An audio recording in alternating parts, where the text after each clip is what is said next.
بہت افسوس کے ساتھ یہ کہنا پڑ رہا ہے کہ پچھلے کئی ہفتوں سے ہمارے وہ علماء جو کبھی دیوبندیوں، وہابیوں، رافضیوں، تبرائیوں کے خلاف محاذ آرا ہوتے تھے، آج وہ آپس میں ایک دوسرے کے خلاف برسر پیکار ہیں۔ خصوصیت کے ساتھ پاکستان کے کئی خانقاہیں اور کئی ایسے علماء ہیں کہ جو مناظر اہل سنت علامہ ڈاکٹر آصف اشرف جلالی کے اس ایک بیان کو لے کر کے برسر پیکار ہیں جو انہوں نے حضرت سیدہ فاطمہ رضی اللہ تعالی عنہا کے مطالبے باغ فدق کو لے کر کے دیا تھا۔ حالانکہ وہ بیان کوئی ان کا ذاتی نہیں تھا، حضرت سیدنا پیر مہر علی شاہ رحمۃ اللہ علیہ کی کتاب تصفیہ مابین سنی و شیعہ کی عبارت کی تشریح کرتے ہوئے انہوں نے کہی تھی، اور اس پر بھی جب لوگوں نے واویلا مچایا تو انہوں نے اس کی وضاحت بیان کر دی کہ میری مراد اس سے خطأ اجتہادی ہے۔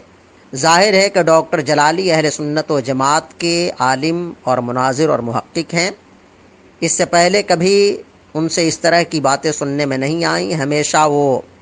رد وہابیہ، رد روافظ کرتے رہے۔ مسلک اعلیٰ حضرت کے زبردست نقیب اور علمبردار کے طور پہ ان کا تعارف رہا۔ بہت معمولی بات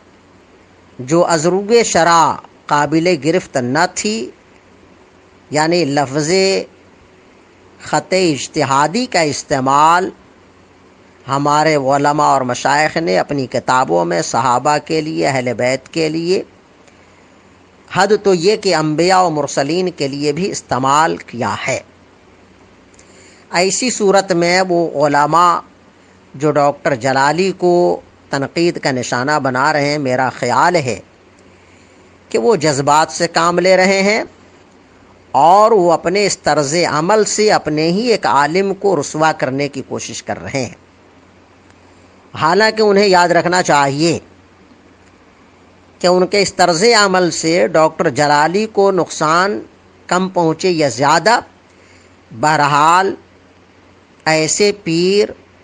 ایسے خانوادے، ایسے مولوی، ایسے سید صاحبان اہل سنت کو نقصان پہنچا رہے ہیں اور شیعوں کو کہیں نہ کہیں سپورٹ کر رہے ہیں۔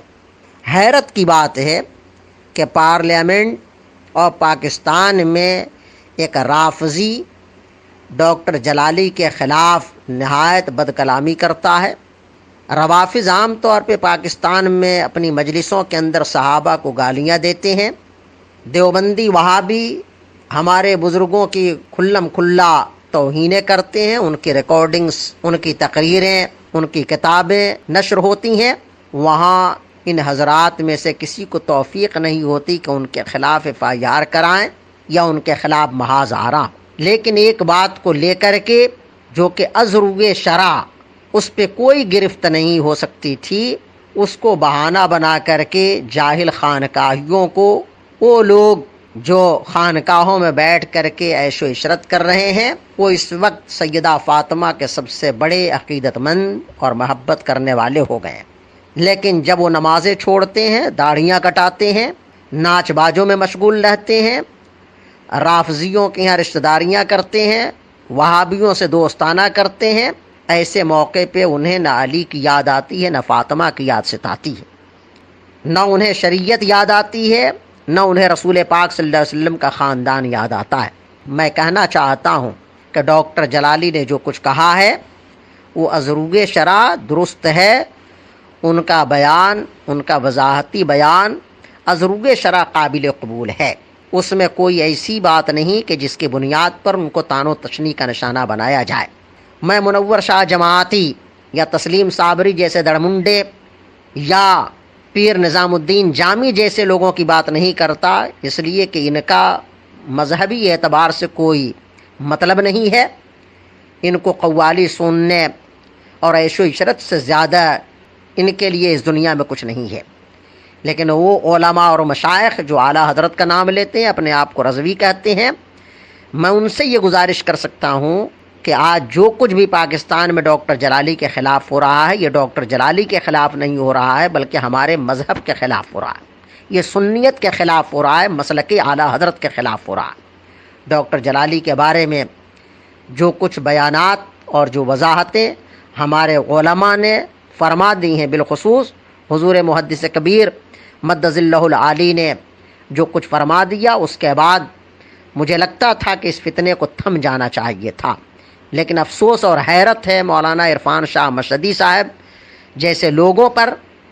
کہ وہ حضرات اس مسئلے کو اتنا بڑا بنا کر کے اور ایسا ہوا کھڑا کیے ہوئے ہیں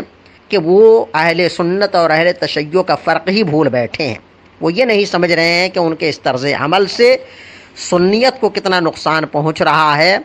اور اب تو بہت سارے لوگ یہ کہنے لگے ہیں کہ مولانا عرفان شاہ مشہدی اور حنیف قریشی جیسے لوگ کیا یہ سنی ہیں یا شیعہ ہیں؟ اللہ تعالی ہم تمام علماء اہل سنت کو رافضیوں کے شر اور ان کے فتنوں سے محفوظ و مامون فرمائے۔ یاد رکھیں، یہ رافضی جو حضرات ابو بکر و عمر کی توہین کرتے ہیں یا ان کے خلافت کا منکر ہیں، وہ ہرگز مسلمان نہیں، یا جو حضرت علی رضی اللہ تعالی عنہ کو انبیاء کی طرح یا انبیاء سے اوپر مانتے ہیں معاذ اللہ، یا جو قرآن میں تحریف کے قائل ہیں،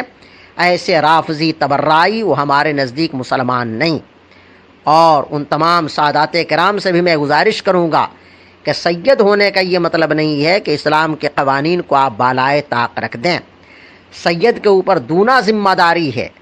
کہ اسلام کا قانون رسول پاک صلی اللہ علیہ وسلم کا قول و فعل ہے۔ وہ سید کیسا ہے جو رسول پاک صلی اللہ علیہ وسلم کی شریعت کو چھوڑ دے؟ اس مسئلے کو جذباتی نہ بنائیں، اس لیے کہ صرف آپ کو سیدہ فاطمہ سے یا اہل بیت سے محبت نہیں، اہل بیت کی محبت کا پیغام بھی جس نے دیا ہے اس کا نام اعلیٰ حضرت امام اہل سنت فاضل بریلوی رضی اللہ تعالی عنہ، اور انہی کے خوشاچی علماء کرام اہل بیت اطہار کی محبت کے نغمے گاتے ہیں اور اس کا علم بلند کرتے ہیں، نہ کہ وہابیہ اور روافظ جن کی گود میں آج ہمارے بعض لوگ جا کر کے بیٹھ گئے ہیں۔ اللہ تعالی ہم سب کو ہدایت اور توفیق عطا فرمائے کہ ہم آپس میں متحد ہو کر کے رافضیوں کا مقابلہ کریں، رافضیوں کو جواب دیں۔ مٹھی بھر رافضی صحابہ کو سر عام گالیاں دے رہے ہیں، اور مولانا عرفان شاہ مشہدی جیسے لوگ یا گولڑا شریف اور پیر جماعت علی شاہ صاحب کے یہاں کے لوگ یا مولوی حنیف جیسے لوگ خاموش تماشائی بنے ہوئے ہیں۔ آخر کیا ہو گیا ہے؟ اس کا مطلب تو یہی نکلتا ہے کہ در پردہ اس خلفشار کے اندر کہیں نہ کہیں ایران کی رافضیت کام کر رہی ہے، یا اسرائیل کی یہود نواز تنظیمیں کام کر رہی ہیں کہ جو ہم سنیوں کو آپس میں لڑا کر کے مسلمانوں کو منتشر کرنا چاہتی ہیں۔ اللہ تعالی ہم سب کو ایمان پر ثابت قدم رکھے، صحابہ کرام اور اہل بیت اطہار کی ہر اس نسبت کا پاس و لحاظ کرنے کی توفیق رفیق عطا فرمائے۔ استغفر اللہ ربی من کل ذنب واتوب الیہ، اشہد ان لا الہ الا اللہ۔ السلام علیکم ورحمۃ اللہ وبرکاتہ۔